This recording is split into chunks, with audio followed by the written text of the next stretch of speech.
How's it going, everybody? Welcome to Talking Movies with Blaine Childress. Today on this episode, well, the first episode, I'm here with Blake Childress, or he's better known as That One Filmmaker on YouTube. How's it going, everyone? How's your day, Blake? It's been pretty okay, mediocre for the most part. Mediocre? A lot of boring stuff, doing the whole COVID thing. Yeah, that's true. So for this little intro section, I'm going to explain what this podcast is and what it's mostly going to be about. So this podcast, as the title entails, is going to be a movie podcast. We're going to be mostly talking about movies, TV shows, and stuff like that. First is going to be movie news, like movie and TV show like news. About like new releases or maybe some rumors and stuff like that. Rumors. And then we're gonna be doing two reviews for each episode. First one's gonna be a new release, either a new movie that just released in theaters, or maybe a movie that just released like on streaming services and stuff like that. And then the second review. Shut up. And then the second review is gonna be a classic movie or a movie that just released, or not just released, that released before. Just released. That just released. It's a new movie that's already. It's an old movie that just released. It's an old movie of our choosing that we're gonna reflect upon.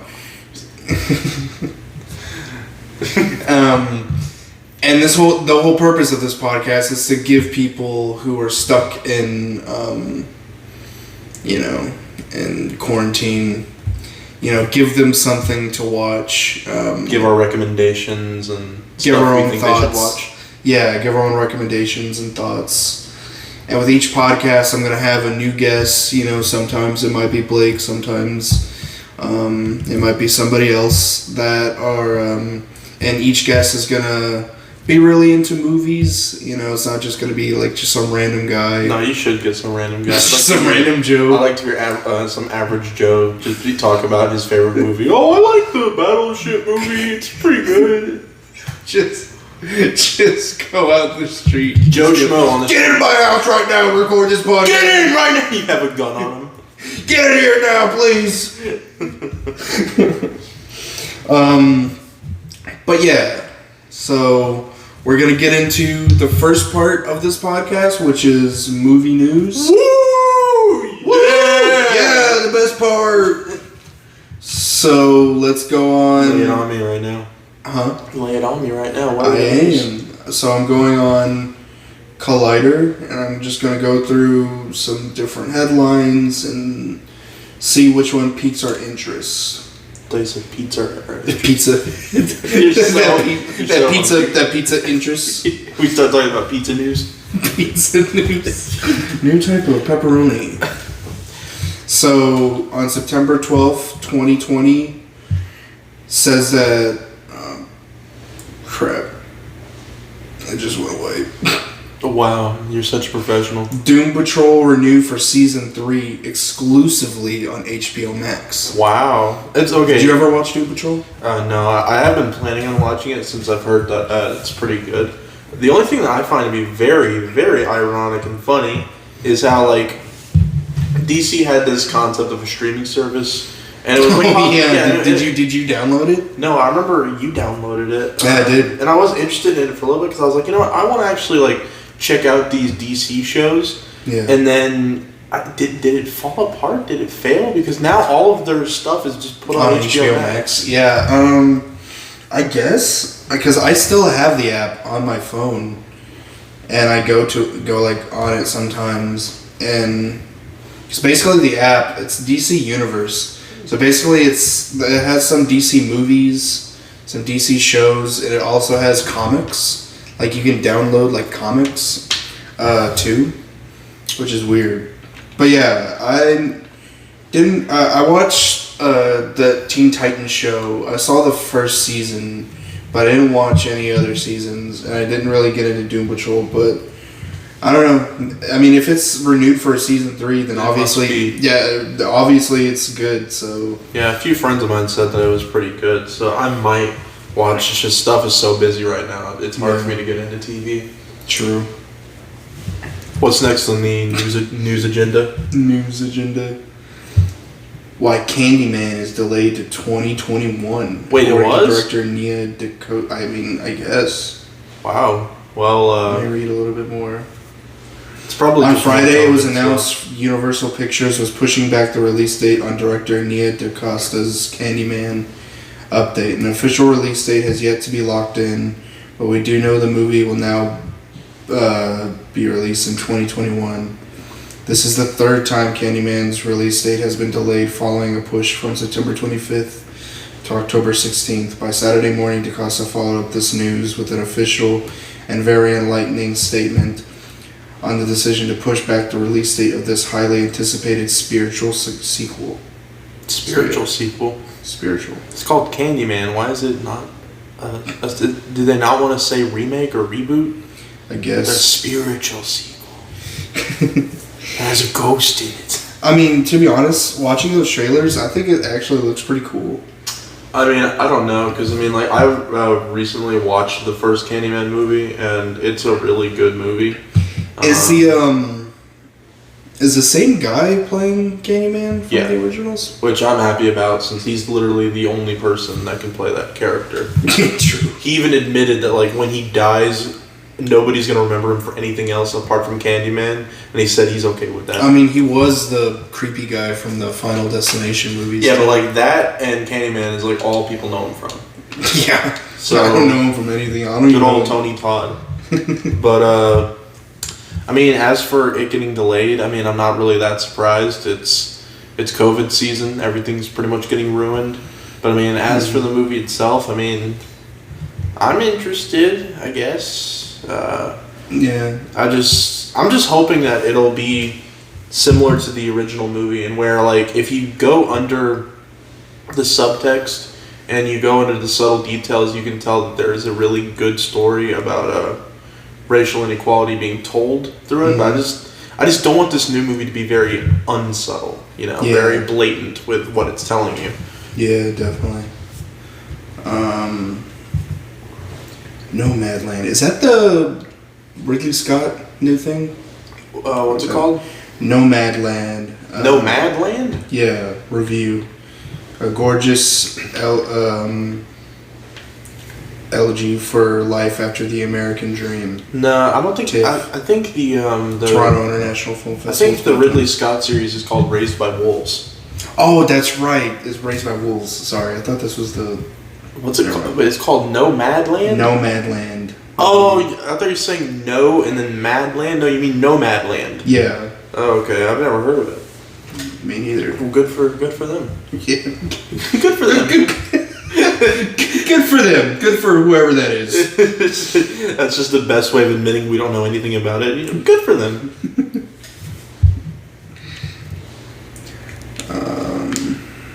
Is there any, like, interesting news that, like, of something? Chris Hemsworth isn't getting out of the Thor business anytime soon. What? Oh my God! Chris Hemsworth isn't going to be Thor no more? Wait, no, it said he isn't getting He isn't, out of yeah. He's still, I mean, I guess. He's getting out of it? I'm kind of dumb. Okay, it says here, it's damn fun to watch Chris Hemsworth play Thor throughout the MCU. We've seen him sharpen the Norse god of thunder into ramble-rousing comedy in Thor Ragnarok, and beautifully nuanced tragic comedy in Avengers Endgame. Hemsworth is returning to the hammer with the upcoming Thor Love and Thunder, with returning Ragnarok director Taika Waititi and returning OG co-star Natalie Portman. But what's next for the actor after this title? Will he, like Robert Downey Jr. and Chris Evans before, hang up the Marvel superhero hat? The answer is heck no. Heck no! That's what it says over here. Good for them. They're just like, heck in an no. interview with Poland's Ellie Man, Hemsworth stated plainly that he is not going into any retirement period, even going so far as to jokingly ask the interviewer, "Are you crazy? While Hemsworth may have been playing the role since 2011. Jeez, that's a long time ago. That's He nine. made a lot of money. 9 years ago. Thor himself is far too young for that. He is only 1,500 years old. Is definitely not a film that I say goodbye to this brand. At least I hope so. Something tells me Kevin Feige and company are not going to say goodbye to Hemsworth until they absolutely have to. And it sounds like they have nothing to worry about. So we absolutely have to. What's that supposed to mean? Who knows? Old man Thor is gonna be put out of his misery. Kevin Feige's gonna grab a revolver and just like shoot him in the head. Kevin Feige himself is going to show up in the He movie. becomes the new Stan Lee, cameos and everything. So, what are you excited for that new Thor movie? I mean, if it ever gets made. If it ever gets made. I mean, well, the funny thing is with Thor Ragnarok, at first, I actually wasn't that much a fan of it, but after like rewatching it a lot and like looking back on the other Thor movies, Thor Ragnarok is a really good movie. You just have to get into Taika's comedy first before you can enjoy Ragnarok. But I mean, like, it's the only thing that I don't like about. It's not really I don't like about it, but it's like, here's the thing: Thor Ragnarok and Guardians of the Galaxy are both movies that are highly responsible for like the MCU going way towards more like a comedic standpoint. Yeah, with comedic, lighthearted, stuff like that. Which, I mean, like, I like comedy. I mean, like, even in one of my videos. I like comedy. I like to laugh a few times. Like, even in one of my new videos, I'm mentioning how, like, I like it when people don't take this, like, superhero market that seriously. Yeah. I like jokes and stuff like that.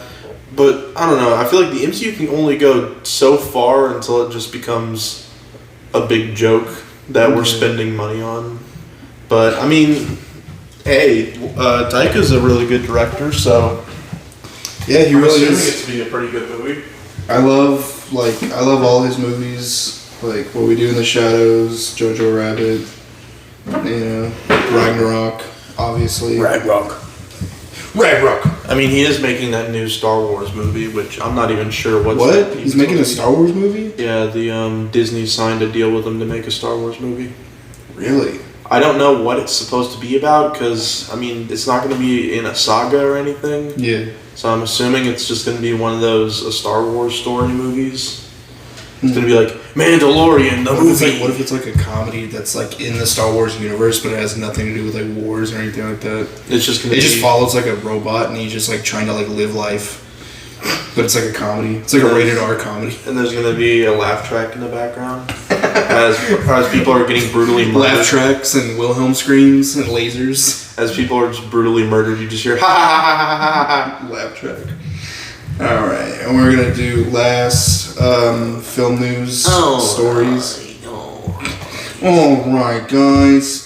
The best movies on Shudder right now. What? Shudder? Have you, Have I used Shudder? yeah, have you ever downloaded Shudder? I don't know. It's like, I don't like the idea of getting a streaming service where it's only for one thing and one thing only. Yeah. Like, because Shudder is just horror movies. Tammy and the T-Rex. Dude, that's a horror movie?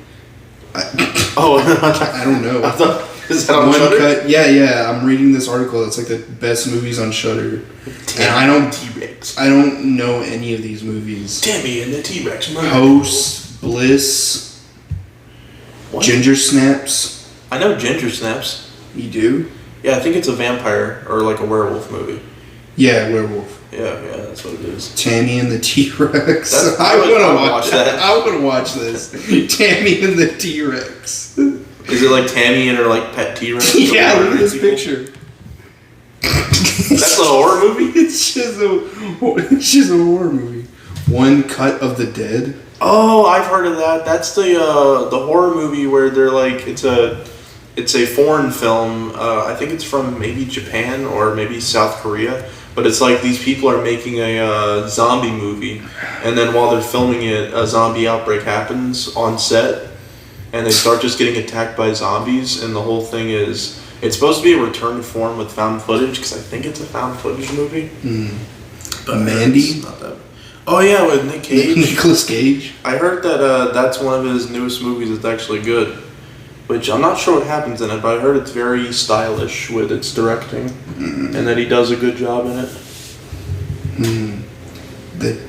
The Changeling. I've heard of that, but I've never seen it. Okay, I know this one. Bram Stoker's Dracula. The Francis Ford Coppola. The Coppola one, yeah. I guess that's the Headhunter. The Headhunter. Wolf Cop. Wolf Cop. Wolf Cop. That is so Forget about RoboCop. I need Wolf Cop. That's so much better. I think I remember Dad. Teen Wolf grows up to be Wolf Cop. I remember Dad was talking to me like a few weeks ago where he was like, I watched this one movie. It was like a werewolf that was a cop. And I was like, what are you talking about? What, did he watch Wolf Cop? I think he did. He watched a Wolf Cop, bro. Man, I was tired. Tigers are not afraid. That's a movie. They aren't afraid. That's a movie name? Yeah. Tigers, not afraid.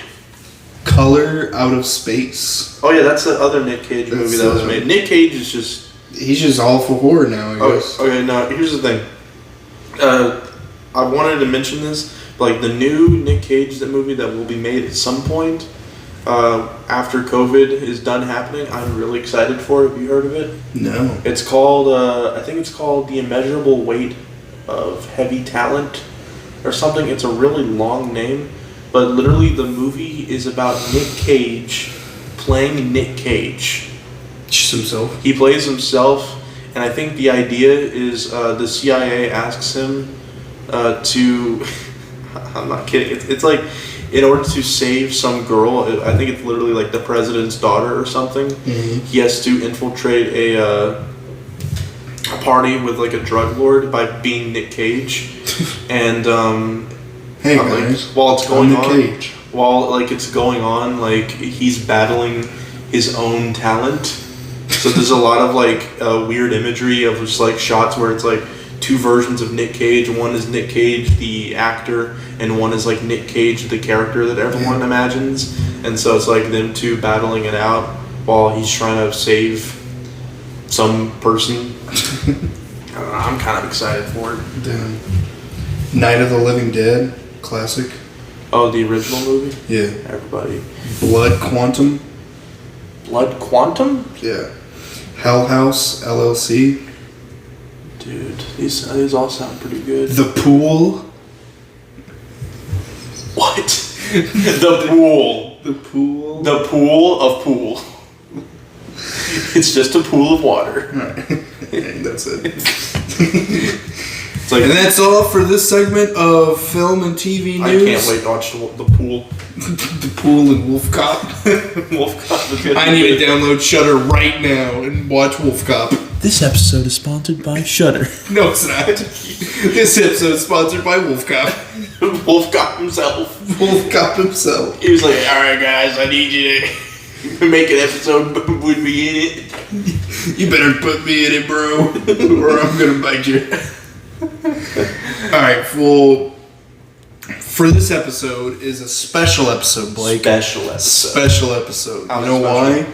Because Christopher Nolan. Forget about Wolf Cop. Christopher Nolan Wolf Cop sponsored- sucks. Wolf Cop sucks. Time Cop is where it's at. Also known as Tenet. Also known as this movie doesn't make any sense. Time Cop. Time Cop. Isn't that a movie? It has to be. That sounds stupid enough to be an actual That movie. sounds like a movie. But yes, for this segment of film reviews for today, like daily film reviews, we're going to be talking about Tenet. Yes. Christopher Nolan's newest film. That everybody loves. Everybody is loving Tenet. It's a masterpiece. It's such a masterpiece. It's the only movie that's out. It's literally that, New Mutants, and that one Russell Crowe crappy movie. Yeah, I think they just released a new movie, but it's like a romantic comedy, which you know is gonna make. It's gonna millions of make dollars. so much money. God, it's gonna make so much money. But no, yeah. I guess we can start with Blake. What did you think of Tenet, and then I'll. Ooh, sorry, it's too much bright. And then I'll talk about my opinions and what I think. Well, with Tenet, it's very sad to say, but Tenet is a disappointment. In my own eyes and my opinion, I haven't been watching Nolan movies that long. I wouldn't even say I'm like a die-hard fan or anything. Mm-hmm. I've seen a few Christopher Nolan movies and I've enjoyed a lot of them. Like, I just recently watched Batman Begins and The Dark Knight. Both were pretty good.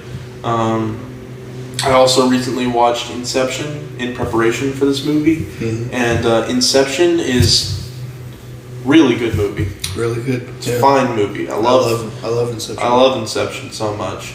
And it's just like, I also, you know what's even weirder is like, Dunkirk is not like an amazing movie or anything, but like even compared to Tenet, like Dunkirk is like even better. Way better. And like Dunkirk is just like a war movie. Yeah, like, Dunkirk it's not that interesting. Dunkirk is just like this like boring like war movie. Like, at least it's more visually interesting, and like at least it's cool with its technicality stuff. Yeah. I mean, there are some things with Tenet that are at least a little, like, I'm not talking about the story, but like, yeah, a lot of the some of the shots look really cool. Like, I remember, okay, so I watched it twice. I watched it one time and I watched it a second time.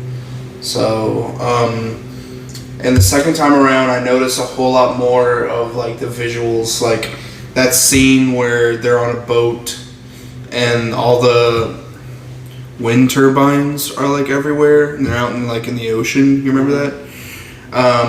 I think a lot of those shots where you just see like the landscape of like the ocean. Like establishing shots. Yeah, like I love like those are like the only. Those are literally like the only shots that like I could like remember and be like, whoa, those look pretty good, like pretty cool. And then everything else was sort of just bland and forgettable, and yeah. I mean, the big problem that I have with Tenet, what I find to be very important when it comes to film, is characters. Characters and a storyline are the most important aspect of really anything, because if you don't have a storyline, of course your characters have nothing to do. And if you don't even have characters, then why is the audience supposed to even care about what they're watching? Definitely. So, like, if you have characters that you just don't relate to and you don't care about, then yeah, it's a pointless watch and you don't even need to watch it. And the problem with this movie is that Nolan just didn't create any characters. I mean, like, John David Washington's character name is literally just the protagonist. The protagonist. He has no name. It's so cool. He's so mysterious. Like, I get the idea. He's supposed to be like a unnamed CIA agent person. Yeah. But like I remember I talked about it, but it's like even though we take it for granted, a character's name, it allows us to connect with them. Like, we know their name, so we can personally relate with them and connect with them and understand like why they act the way they do. And if we don't even know his name, then how are we supposed to understand him throughout the movie and how he changes? True. And I mean, like, all the other characters, none of them have like full names.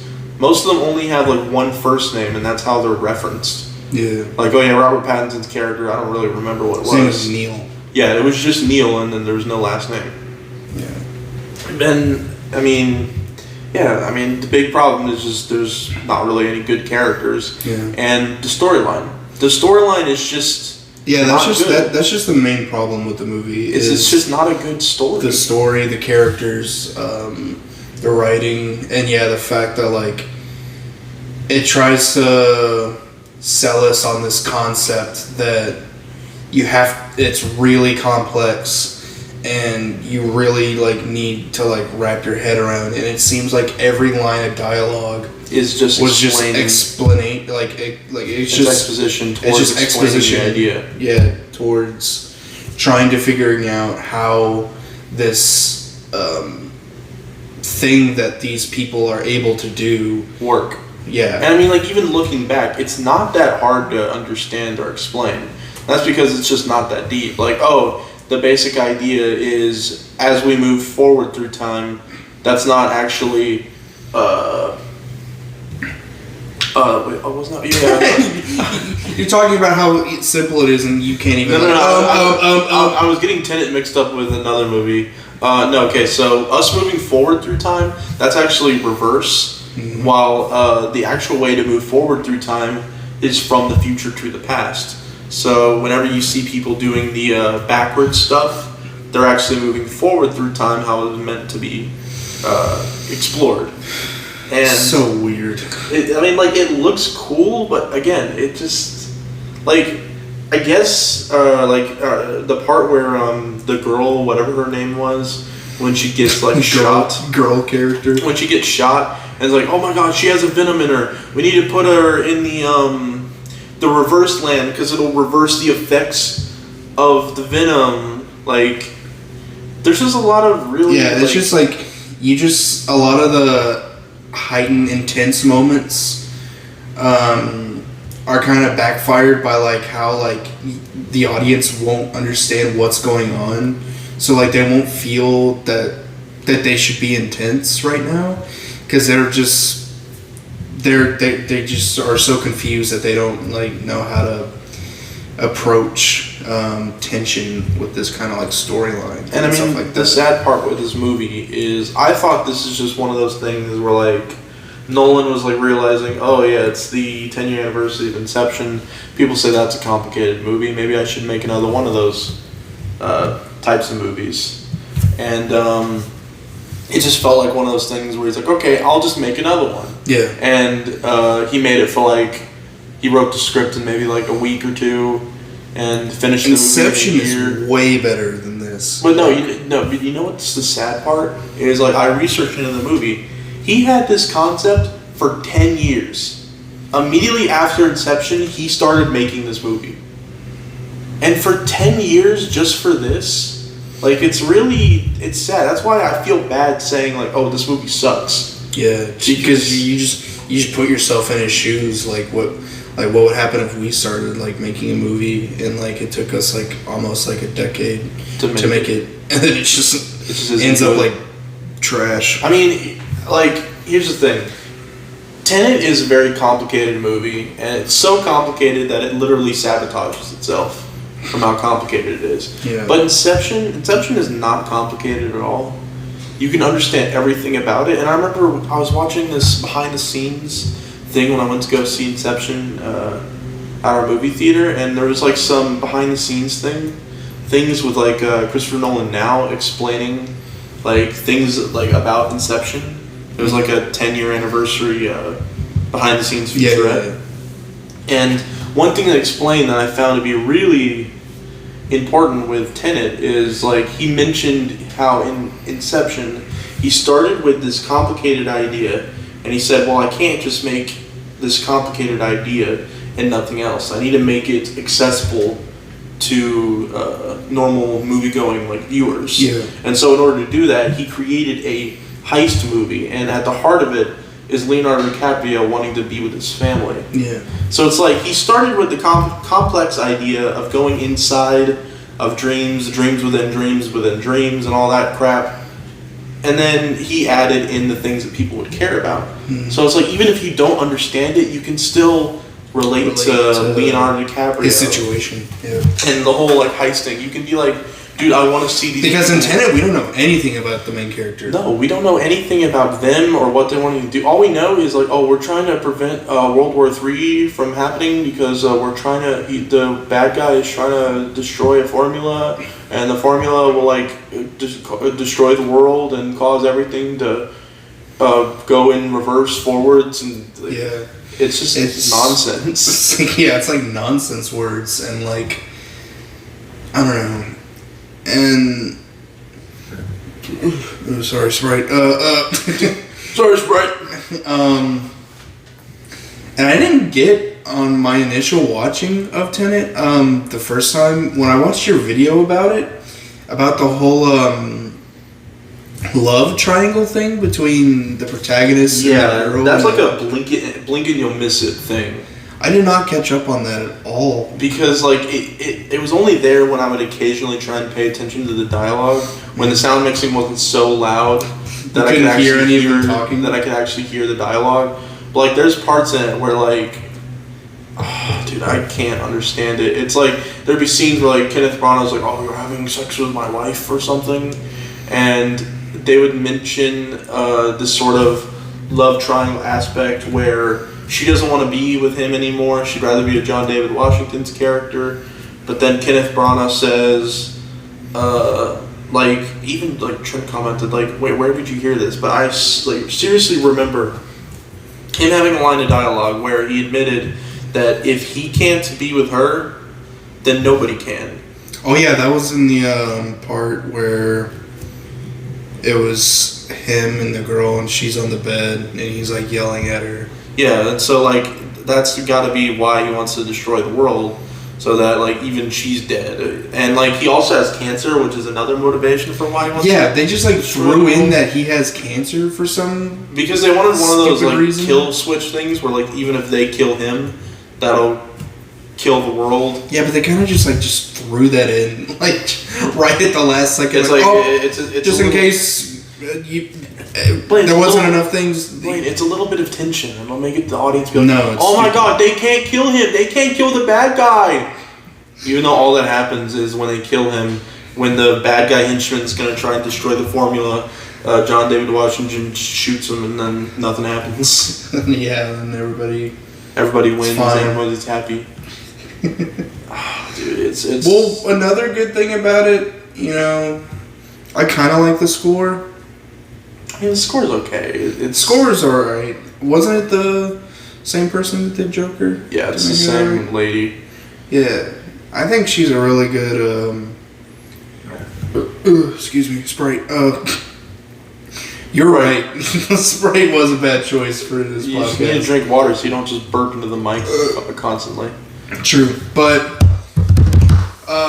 no, yeah, I don't know what her name is off the top of my head, but she does a really good job when it comes to scoring, because the score in this is actually like really good, like because like that and like I guess some of Robert Pattinson's acting is pretty good.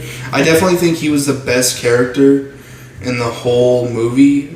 Simply because, like, I don't know, I just thought that... He's the only person that seemed like he actually cared about what he was saying. Yeah. And he seemed to where, like, instead of having exposition, he had just, like, actual kind of chemistry with John David Washington. It's just John David Washington had no character, so it's like watching a person talk with a piece of wood. Plank of wood.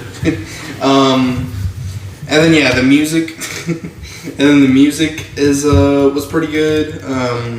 I liked how it kind of took orchestral mixed with like what's it called, like electronic type of music. Yeah, and it kind of just mixes together to make this like awesome score. Now, one thing I don't understand, and this is just a small nitpick, but like the song at the end of the credits, I don't know. The Travis Scott song? Why is that in the movie? I think they just got Travis Scott to just do a song for it, and then he's just like, all right, look, we're gonna have this complex movie made by Christopher Nolan, Oscar-winning director. And what song do we get for the last credit? Travis Scott, McDonald's meal man. We need him to make the credit song, and it's like,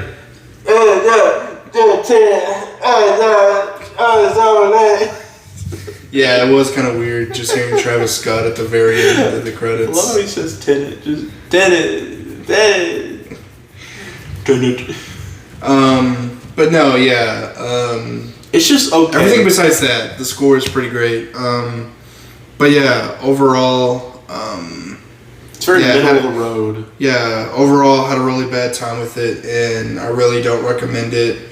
And that just sucks because Nolan is a good director. Nolan's a really great director. He was like one of the only directors that had a pretty good like movie. I don't think before Tenet he had any bad movies. Like, yeah, his first movie, you might be like hit or miss. Some people think that The Prestige isn't really that great. Yeah, I guess some people, but like I don't know, I love The Prestige.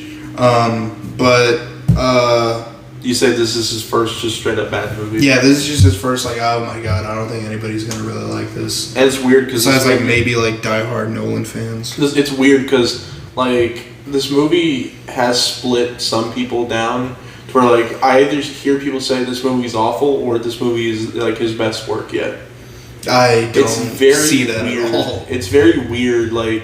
Because I watch reviews from people and they say, like, this is a very good movie. And their explanation is, like, this movie can be so complicated that either you're going to like it or you're going to hate it. You're either going to give it a 0 out of 10 or a 10 I love out of 10. it when I don't get things. Oh my god, Dude, I love it. Look, if we give this movie a bad review, that means that we're admitting that we're stupid. Okay, then we're going to give Tenet a 9.5 out of 10. Yeah, it's definitely a great movie. Great movie. We get that. I'm not stupid. We're not dumb. We're not stupid. We get everything. I'm smart. We are both smart. We get. So we give the movie a perfect 10 out of 10. I take my SAT and I get like the max score possible. Like you liked Tenet, You like Tenet, so you're smart. You like Tenet and Rick and Morty, so you're smart. You are the greatest person alive. But no, in all seriousness, no. What would you give Tenet? Probably like a. I forgot what I gave it in my review. I think I would probably give it like a 4.5. 4.5. To be honest, yeah. What did I give it? Didn't I give it a 3.5? I think you gave it like a 3 out of 10. Yeah, I gave it like a 3.5 because the problems with the story and the characters are just so bad that I can't give it much credit. Yeah, I don't ever want to watch it ever again. Yeah, it's I don't know. I always say like when I watch bad movies, like there are some bad movies where it's something that you'd show in a film class. This is one of those ones I would show, admitting like this is something where, you know, don't make your story too complicated and then just show Tenet. Yeah. And also make sure you have an actual written story with written characters. True. But yeah, I'd give it 3.5. Nolan, go back to the drawing board. Make Inception 2. You're so dumb, Nolan. You suck. You suck. Poo. No. Poop. Smart stuff. Smart person words. Okay, and that's gonna end the new movie review section. And now we're gonna go into the classic movie review. Yes. And for this week, me and Blake talked about it, and this week we're gonna be talking about Rocky IV, the best movie ever made. We talked about a crappy movie. Now we're talking about the greatest movie ever made. Sylvester Stallone is a directing genius. He's a god, a movie god. He has crafted the greatest movie I have ever seen in my life. So it's gonna be a little unfair because I myself have only seen Rocky IV like once. I've seen when I was this like movie religiously. This movie is Blake, on the other hand, this movie is my Bible. Blake has seen this movie multiple times. I love this He can take the reins on this one for talking about this movie. So, Blake, what do you think of Rocky IV? First of all, the plot is amazing. First of all, let me just give you a rundown of the narrative. So the movie is all about Mr. Rocky Balboa, who is fresh off of Rocky III, where he beat Clubber Lang. Weird thing how we're going straight to Rocky IV. Yeah, we're gonna assume that all you know what happens in Rocky 1, 2, and 3. And if you haven't, then you need to suck. Spoiler alert. You suck. Spoiler alert. You need to catch up on your Rocky lore. Because again, this is like Bible Part 4. Bible 4. Bible 1, Bible 2, Bible 3, and Bible 4. But anyway, it's fresh off of Rocky 3, and Rocky just beat Clubber Lang and reclaimed Mr. T. Yeah, Mr. T, the best actor ever. And he reclaimed his championship title. And basically, the movie introduces us to. And are we gonna go into spoilers? Well, yeah. I mean, I'm really talking about the whole movie. Okay, just in case for anybody. Spoiler alert. Spoilers for Rocky 4. I even said spoilers for Tenet. So. And other, well. This whole thing's about spoilers. Yeah, I guess. So, yeah, and we see like where Rocky lives with his family. He has this mansion. He owns a robot. He owns an actual. That's probably. I know a lot of people talk about how like this movie is really funny and talk about how like they love that aspect. That's probably the only aspect of the movie I didn't really like. Was the robot? The robot. No. You know what's weird? Just the silly goofiness of it. No. The robot itself is like a famous thing that's been featured in a lot of movies or something, which I've never heard of that before, but apparently it's like a thing that like back then, like a long time ago, it used to be like a really big Hollywood thing where like, oh yeah, let's put a robot in. Let's rent the robot. It's like $400,000. It's one of the first AI ever. Let's put it in our movie, and it's just a promise. Is it? Will the story gain from it? Nah, it doesn't matter. Let's just throw a robot. Just throw a robot in. Just throw a robot in there, dude. Every movie would have been like amazing if just the robot was just thrown in there. Jurassic Park with the robot running around. The T-Rex just stomps on it. Stop, please. Stop it, no. Yeah. That like sort of aspect is why like I don't really like this one, and I prefer like the other Rocky movies because this one has that sort of. Do you want to die tonight for saying that? It just You're wrong. It's just I don't know. It's just it all has this like goofiness to it, have like this like non-seriousness to it. No. Because like all the scenes where it shows like Drago with like in the simulator thing where he's like punching stuff and it shows like computer screens of like him like punching stuff. That adds realism. It makes this movie real. How is that real? Like it's a robot that exists. I'm not talking about the robot. I'm talking about the. Shut up! It's a robot that is flirting with man and is saying. Oh yeah, doesn't the robot like? They start having sex. Wait, what's the? Paulie. Yeah, they start having sex. They're gonna get married. No, they don't. That's not a part. No. They do. There's a weird line that I couldn't tell when Paulie said like, "I'm gonna get a wife when I'm in Russia or something," and then the robot just says, "He marries Drago," and then the robot just says, "Bye, honey." It's so weird. See, yeah, that's why I can never like get into. But anyway, let's get off the robot tangent. Yeah. But eventually we are introduced to Ivan Drago, who is a boxer from the heart of the Soviet Union in Moscow, and he's completely different from all the other villains of the Rocky series, because usually all of the Rocky villains, or like the people that Rocky fights, are always pretty much grounded. Like Apollo Creed was just a guy. He was very Mahershala Ali, wait, is that his name? Muhammad Ali, not Mahershala Ali. That's the actor. Mahershala Ali. Yeah, the actor. Yeah, he was very Mahershala Ali, but no, Muhammad Ali. He was based really off flashy. Yeah, he was based off showmany. You mean showmanship? Yeah, he's showmany. But and then in Rocky 2, he just fights Apollo Creed again. Mm-hmm. And in Rocky 3, Clubber Lang, while he's a very mean individual, he's basically it's just Mr. T playing Mr. T. Yeah, while he's a mean individual, he's not like a super villain. He is just like a dude that's trained a lot. The whole idea is he's basically Rocky from the first movie. So Rocky is basically facing himself in Rocky 3. Yeah. With 4, this is a straight up super villain. Straight up like a super villain. This is a terrible person that is awful and is doing steroids. And do you think that that sort of like attests to like the times that America was in? Yes, it's they didn't want to portray. They didn't want to portray the Russians as equal.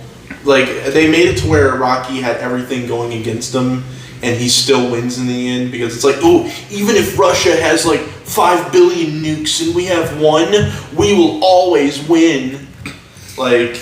And I guess you can kind of get a sense of that when you watch like something like Creed 2, mm-hmm. when Drago and like his son like comes back, and in that movie they sort of paint him in a different light, I guess, instead Yeah, of like he's being not this Soviet. Yeah, instead of being like the supervillain. He's a disgraced person that lost. Yeah, pretty much. And like they like give him some like some human. Yeah, some sympathy. That's what. Yeah. So basically, Creed 2 is like the natural, realistic brother to this movie. Yeah. But this movie does not care about realism. Yeah, that's just sort of like I You don't like this movie? I can't really get into this movie because it's so cartoony, I guess, and it's just so like not like grounded, like you said, and it's just so like it just seems like it's in a different universe than like all which the I rest guess of the is why a movies. lot of people really like it, because when I ask people, like, yeah, and I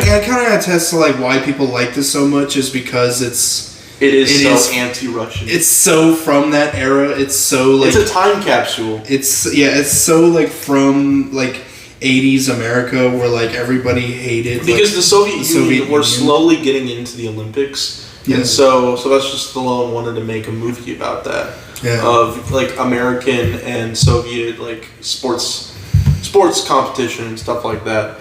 But yeah, so basically what happens after we're introduced to the character of Ivan Drago, Apollo Creed says he wants to fight him, and so they fight.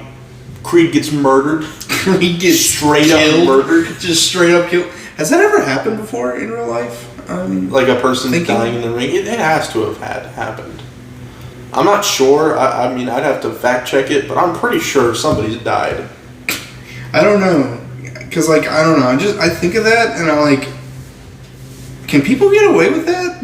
Can people, like, beat somebody to death and just be like, oh, well, I mean... It's sports. In sports, they just couldn't take it. I mean, maybe. I mean, there'd have to be a lawsuit. But, I mean, like, I guess even without a lawsuit, I guess you can't really be held accountable because you died in sports. I don't know. And that sort of aspect I don't really like either. Like, that. Like, he gets murdered. He gets killed, basically, It's and nothing straight up- bad ever happens. It's a straight-up revenge movie. Like, there's a scene of Sylvester, or, like, the moment of Sylvester Stallone just, like, staring up at Dolph Lundgren, and it's just like... they both have really wide eyes, where it's just, like... You hear this music where it's like... You can tell he wants to kill him right now. But, and then, eventually, Rocky's like, alright, I gotta go beat him.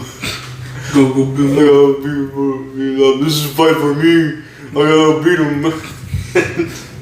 And then we see a montage after he talks with Adrian. And the montage is the greatest part of this movie. Because this movie has so many montages. So many montages. This movie, I would Montage 4. Somebody broke it down. I think the movie is 70%. No, I think it's 60% movie, 40% montage. Where, like, the other movies, it's like 95% movie, 5% montage. That's because, like, with Rocky 1 and 2, I think they have at most 2 montages, but mainly 1. You always have the one where Rocky's training for a fight, and then that's it. And maybe you'll have a montage during the fight, where you see him, like, punching and stuff, and, you know, the da-da-da-da-da-da-da, you know, that whole thing. But, with this movie, there's... it was 4 or 5. That's double. That is double of the other movies. People just want to see their montages. And dude, like, their montages were so... It was like 10, 15 minutes. It literally felt like they were trying to make the movie longer. Like, you know how a lot of those, like, really short independent movies where it's like a slasher movie, like, we gotta extend the runtime. We got a contract. We have to make this a feature length. So they just throw in, like, just random shots from other things in it. Yeah. Because, like all in the montage, it's like sometimes it's just footage from the other Rocky movies, and then it's just footage of, like, Sylvester Stallone pushing a cart. That's the Pushing a cart from a grocery store. Hold on, I forgot to mention. But yeah, Rocky says, I'm going to fight him. And eventually he goes to Russia to fight Ivan Drago. And back to that idea of America versus Russia, we see the difference with Rocky and Drago, where Drago is doing exercises on professional equipment and, like, actual exercise equipment, while Rocky is just, like, chopping wood and, like, running through the snow and climbing a mountain. Like an American man. He's like a lumberjack man. And it just constantly throughout the montage, he's just going just like, no! So just screaming that. And oh, dude, this is the most like sweatiest montage. There's so much sweat. There's so much muscle. There's so much vein. So much testosterone, man. No, like, do you remember like with like the first movie? He had like he had an actual like sweatsuit on. Yeah. And there wasn't much. It was just him like running around. And it's like so simple. It's just like. It's just like watch him climb a mountain. This movie is the most like of the Rocky series. It's the most like, yeah, makes you feel good. It's like I guess the best way to say is it's like it's the most exaggerated. It's the most. It's the biggest movie. It's the climax of. That's sort of like why I don't really like it because it's so exaggerated to where it just gets to the point where it's just like, come on, really, like. Are you serious? He's fighting a man on steroids, and he wins. like it gets just way too like out there. Because I mean, the Rocky movies were always like it was always this, slow crawl towards ludicrousy. Yeah, and this was written and directed by Sylvester Stallone, right? Yeah, I don't know if he wrote it on his own, but I do know he directed it. He directed. That's the one thing. Sylvester Stallone himself directed 2, 3. And 4, those movies were all his own, and I don't know. It's very shocking, knowing that. But and have you heard of the things that people are saying that like they want to see the Sylvester Stallone cut? Oh yeah, the director's cut of Rocky IV. I'm very excited for that. Is that actually happening? Yeah, it's actually. So tell me your final thoughts on the movie, and then we'll talk about the cut and like what's all in it and stuff. Okay, like that. But what's your final thoughts on the movie? I think it's just amazing. Just like he beats him up, and then everyone or like Rocky gets just like brutally beat up, and then all the people of Russia change. No, it's just everybody in the place starts cheering for him. Which doesn't make any sense. It doesn't make any sense why they would be cheering. Why would they Rocky. be like, "Oh, American man, good"? Yeah, why would they be cheering for America? If a person this time, they're like, dude, he's going the distance. Are they just like inspired by his pure spirit? Just by his true, utter like nature. We are inspired by the Americanness. Just convert to. Let's convert to America. Eventually, they all moved to America. No, what's his name? I forgot. It was the leader of Soviet Union at the time. But he's like, all right, guys, we're gonna destroy the Soviet Union. We're gonna tear down the wall, dude. Rocky solved the Cold War. He ended it. The Berlin Wall went down because of him. Sylvester Stallone. He's a hero. He saved America. So what would you give the movie out of 10? Oh man, it's hard because like I love this movie ironically, but I mean yeah, it's just stupid. It's a stupid. That's why I kind of like take it down a little bit more. Stupid movie. I think I'd probably give it like a 6.5 out of 10. Even though I think it's stupid, I still think it's better than Rocky V. That's what everyone says. Definitely. Like those movies are just boring. Yeah, I'd give Rocky IV a solid. I have to give it at least a 7.5. I think my only problem. Definitely way better than Tenet. So if you want to watch a movie, watch Rocky IV. Watch Rocky IV and not watch Tenet. Because like my big problem with it, apart from just being so over the top with itself. Which, Over the Top, isn't that a Sylvester Stallone movie? Oh, yeah. Yeah, so it's It's Over the Top. The movie. But, it's... My other big problem with it is, like I said, with the whole montage thing, like, if you cut out all the montages, this movie would only be, like, an hour and 10 minutes. Like, it's seriously... It's so, The movie was so short, like... After realizing I finished it, I was like, oh my god, I've only been here for like 50 minutes. It's just like, it's so... How does it compare to the other Rocky movies for you? Oh, it's not as good. I mean, like, I love Rocky 1. Rocky 1 is an actual good movie. Yeah. I'd say it's probably a masterpiece when it comes to the sports genre. Yeah. Rocky 2, I like that purely just because it's really nice seeing, that character evolve and win finally. Mm-hmm. Which, I mean, like, still, Rocky 1 is great just because he doesn't win, he goes a distance and whatever, but I guess it's just nice seeing him get a happy ending. Yeah. And with Rocky 3 is kind of the predecessor to 4, not only in being the third movie, but being also over the top, but it doesn't go too far. Yeah. Like, it has, let's watch Rocky and Hulk Hogan fight in a boxing/wrestling match. Like that's so crazy, but I mean, like, even then, there's, like, a lot of themes on, like, when you get to a point where you're not good enough, when you should quit, when you should get back into it, the whole eye of the tiger kind of thing. There are good ideas in 3, but 4 is just where it goes off the rail. Jumps the shark, basically. Yeah.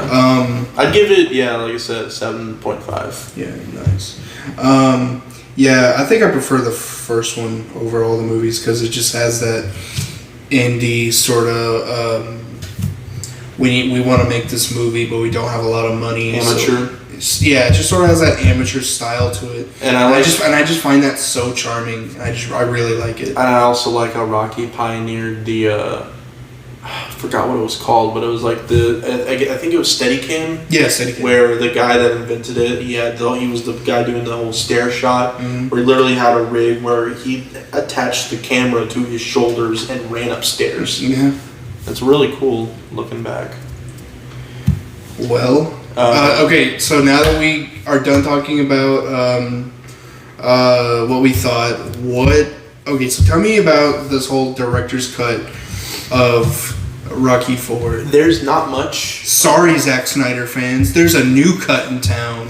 Rocky 4. Rocky 4 cut. Dude, Justice League Zack Snyder cut sucks. It's all about Rocky 4 and what Sylvester Stallone wants to bring to it. I really don't know how it's supposed to work because I saw like. Okay, have they released like what is going to be different about this one? Is it going to be like... The only thing I've seen is Stallone did an Instagram post saying that he was given the opportunity by MGM to get old footage and compile his own director's cut and release it sometime in November.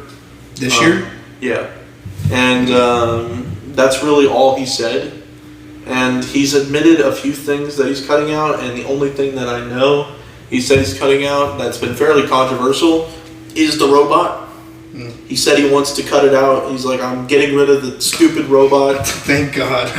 And no, what's funny is that seems like such a natural, like, oh yeah, that's the first thing you want to cut if you want this to be a serious movie. But everybody in the comments was mad at him. like everyone was saying, Sly, don't do that. Everybody loves the robot. That's why your movie... Like, people would be like, dude, the only reason your movie is so iconic is because of that stupid robot. And my favorite part is, like, he didn't, like, give in to those kinds of, like, people saying that. He literally just commented back at them and said, no, I'm getting rid of it. I don't care what you guys say. I don't want the robot. I definitely think it would be a better movie without that stupid robot. But, like, my question is, I just don't know what he's really going to do. Like, Rocky 4 is a movie that, like, I don't know if there would be much other footage. It feels like a movie... Well, have they, like, announced, like, how much was cut? I don't know. I mean, I'd have to look up, like, stuff on Wikipedia to see if there is, like, understanding that there's a lot of cut footage. But all I know is I think I saw video footage of, like, an editing room, and they had, like, old film reel of the original movie, and I guess that's old cut footage. And I guess they're just gonna digitally remaster it and put it into a remastered re-release of the original movie. But I don't know. I'm excited for it just because I want to see if it's different. I'm not sure if he makes it into an actual good movie. Then that would be a very big surprise. Like it gives Drago some depth, and it gives it less of a Russia sucks, America's awesome feel. Yeah. That'd be very surprising, but I feel like that's not possible.